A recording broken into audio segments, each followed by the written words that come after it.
Washington.com 40 years ago next April, a defendant in a criminal trial wrote a letter to the judge handling his case. He and 4 others were facing a burglary rap and the judge had a well-deserved reputation for handing out stiff sentences.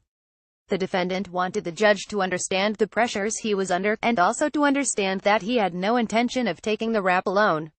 He wrote, in part advertisement continue reading below be that as it may, in the interests of justice, and in the interests of restoring faith in the criminal justice system, which faith has been severely damaged in this case, I will state the following to you at this time which I hope may be of help to you in meting out justice in this case. 1. There was political pressure applied to the defendants to plead guilty and remain silent. 2. Perjury occurred during the trial in matters highly material to the very structure, orientation, and impact of the government's case, and to the motivation and intent of the defendants. 3. Others involved in the operation were not identified during the trial, when they could have been by those testifying. 4. The operation was not a CIA operation. The Cubans may have been misled by others into believing that it was a CIA operation.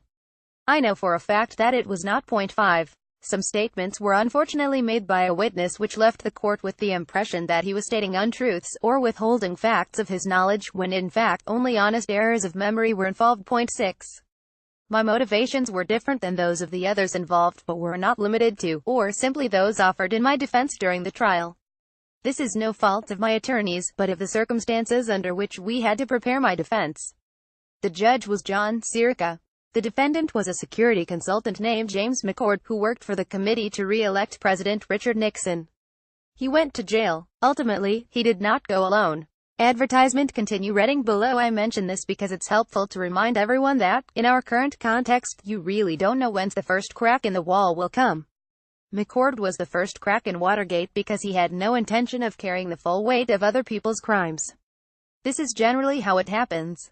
By contrast, the first break in Iran-Contra came from, of all places, a small Lebanese newspaper called Al-Sharia. It appears at the moment that the first break in the scandal of the moment may be the plea bargain struck in secret between Special Counsel Robert Mueller's office and George Papadopoulos, the Trump foreign policy advisor who the White House now insists was a part-time maintenance man at the State Department or something. The release of the Papadopoulos plea deal was brilliant politics. Mueller plainly understood that, had he announced only the indictments of Paul Manafort and Rick Gates, the White House could have sloughed it off as old news that did not touch on the Russian rat-king that is Mueller's primary assignment. The release of the Papadopoulos plea instantly made those 2 alibis absurd. Let it never be said that Mueller doesn't know how to play Washington power politics at an NFL level. Advertisement continue reading below. Advertisement continue reading below. Sam Clovis, and, needless to say, it worked. And it may already have snared a couple of bigger fish. Apparently, during the campaign, Papadopoulos reported to Sam Clovis, the Iowa wingnut radio guy and perpetual candidate who glommed onto the Trump train early on, and who now has been nominated preposterously to be the head scientist at the Department of Agriculture. It was Clovis, then the campaign's national co-chairman, who recommended sending Papadopoulos off to Russia to meet with officials there. From the Washington Post, make the trip, if it is feasible, Sam Clovis wrote in an August email to George Papadopoulos.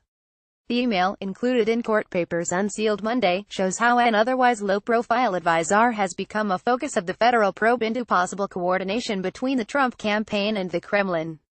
Papadopoulos was in contact with several senior Trump campaign aides about his efforts to broker a relationship between Trump and Russian President Vladimir Putin, the court papers show.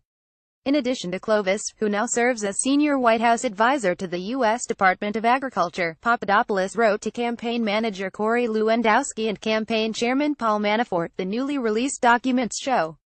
Advertisement continue reading below. Clovis' nomination was ridiculous even before all this came out. Now, though, if I were OL Sam, I really wouldn't be buying that Ag Department windbreaker just yet. However, there is a far more intriguing figure lurking between the lines of that Papadopoulos allocution. You may recall that, during his confirmation hearings, Attorney General Jefferson Beauregard Sessions III was asked the following pointed question by Senator Al Franken.